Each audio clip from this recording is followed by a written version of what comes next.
Sebelum melanjutkan, jangan lupa subscribe dulu. Terima kasih. Bab 195, Russell, kau binatang buas.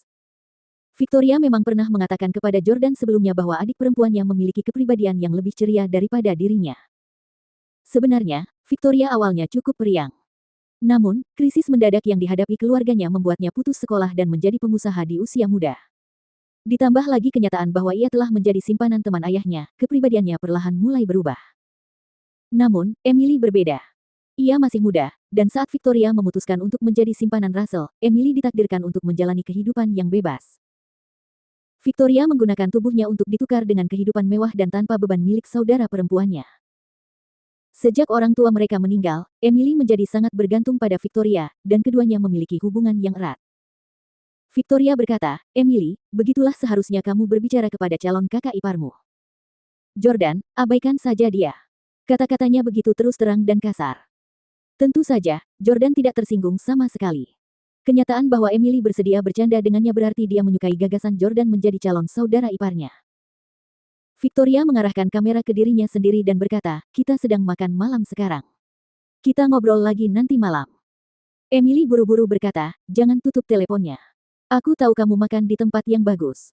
Kamu naik kapal pesiar. Berhenti makan sekarang dan berjalanlah mengelilingi kapal pesiar untuk menunjukkan apa yang ada di sana." Victoria merasa sedikit bimbang karena dia tahu bahwa saudara perempuannya memuja barang-barang mewah seperti itu, dan dia juga ingin menunjukkan kepadanya seperti apa kapal pesiar termewah di dunia. Namun, jika dia meninggalkan Russell, mantannya, sendirian dengan pacarnya saat ini, Jordan, dia khawatir mereka akan bertengkar. Jordan tahu bahwa Victoria sedang terjebak dalam dilema, jadi dia berkata, "Ajak dia berkeliling kapal pesiar sementara aku mengobrol dengan Tuan Miller. Semuanya akan baik-baik saja." Russell menyeringai, berpikir bahwa kesempatannya telah tiba. Ia berkata, "Ya, ini kapal pesiar yang sangat indah. Dia pasti akan menyukainya." Victoria baru saja naik ke kapal pesiar dan masih belum begitu mengenalnya, jadi Jordan memanggil seorang pelayan untuk menjadi pemandu. Pelayan itu membawa Victoria ke bioskop 4D di lantai bawah. Setelah Victoria pergi, hanya Jordan dan Russell yang tersisa di meja makan. Jadi, mereka terus terang dan jujur dengan kata-kata mereka karena mereka merasa tidak perlu berpura-pura sekarang karena mereka sendirian. Russell tidak terburu-buru. Ia menyesap anggur terlebih dahulu, merasakan angin sepoi-sepoi yang sejuk, lalu memandangi pemandangan sungai Hudson yang indah. Ia berkata dengan kagum, menjadi kaya itu menyenangkan. "Saya bisa melakukan apapun yang saya mau, kapanpun saya mau. Saya juga bisa pergi kemanapun yang saya mau. Jordan, aku sebenarnya tidak punya prasangka buruk terhadapmu. Jangan salah paham. Aku sebenarnya punya kesempatan untuk mencoba punya bayi laki-laki lagi. Kalau dia dikandung dan dilahirkan dengan selamat, dia mungkin sudah setua dirimu sekarang. Saya tahu kamu berasal dari latar belakang yang baik, tetapi kamu harus melihat ke depan dalam hidup dan mendambakan lebih banyak daripada tetap berdiam diri.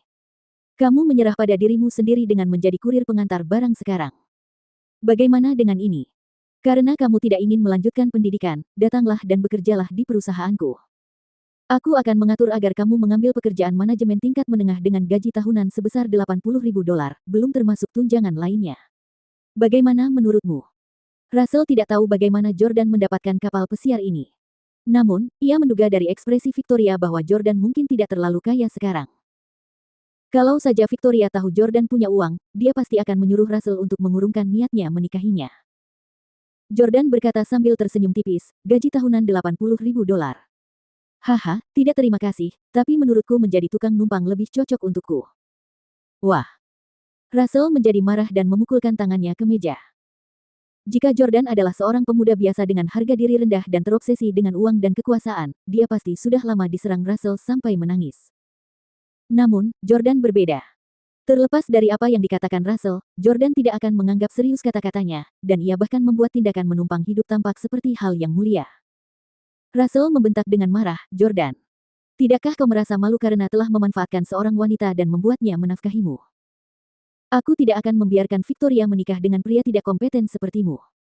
Jordan juga sangat marah, dan dia sudah lama tidak menyukai Russell. Jordan memukulkan tangannya ke meja dan berteriak, "Victoria bisa menikahi siapapun yang dia mau. Siapa kamu yang peduli?" Russell berkata, "Dia bisa sampai sejauh ini berkat pelatihanku. Ayahnya dan aku adalah sahabat karib, dan ayahnya mempercayakanku untuk merawatnya sebelum dia meninggal, jadi tentu saja, aku memenuhi syarat untuk merawatnya." Jordan begitu marah hingga ia kehilangan kesabarannya saat itu juga. Persetan denganmu, bajingan. Beraninya kau menyebut-nyebut ayahnya, dasar binatang buas. Ayahnya memintamu untuk menjaganya sebelum dia meninggal, dan kau malah masuk ke dalam celananya. Apakah kau layak disebut teman? Apakah kau bahkan menghormati temanmu? Jordan benar-benar marah. Awalnya dia tidak berencana untuk bertengkar hebat dengan Russell. Lagi pula, saling melontarkan komentar sinis dan rencana rahasia selama makan malam sudah cukup baginya untuk membalas dendam pada Russell. Namun, Russell menyebutkan ayah Victoria dan juga mengatakan bahwa dia peduli padanya sebagai seorang yang lebih tua, yang membuat Jordan benar-benar muak. Russell cukup kaya untuk menjadikan wanita manapun sebagai gundiknya, tetapi ia harus memilih putri temannya. Meskipun Victoria cantik, ada juga gadis-gadis cantik lainnya di Houston. Setelah dimarahi Jordan, Russell pun merasa sangat malu. Bahkan, ia juga merasa agak kasihan kepada ayah Victoria karena ayah Victoria telah banyak membantu Russell semasa hidupnya. Meskipun Victoria bukan wanita pilihannya, ia tetap harus membantu keluarganya. Kedua pria itu berdiri diam dan saling memandang. Gelas-gelas makanan dan anggur di atas meja telah terjatuh ke tanah karena sekeras apapun mereka membanting tangan mereka ke meja. Russell menatap Jordan muda. Ia iri dengan kemudaan Jordan dan kemampuannya untuk hidup bebas tanpa beban. Dia tidak akan pernah bisa melakukan hal itu karena dia hanya bisa mengandalkan uang untuk menaklukkan wanita. Tepat saat keduanya saling menatap, suara langkah kaki tergesa-gesa datang dari jauh. Jordan langsung merasa ada yang tidak beres.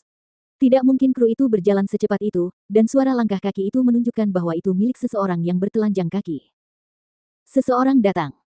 Jordan tiba-tiba berkata, "Apa?" Russell langsung berdiri mundur karena takut. Hidupnya sangat berharga, dan makin kaya seseorang, makin takut pula ia pada kematian.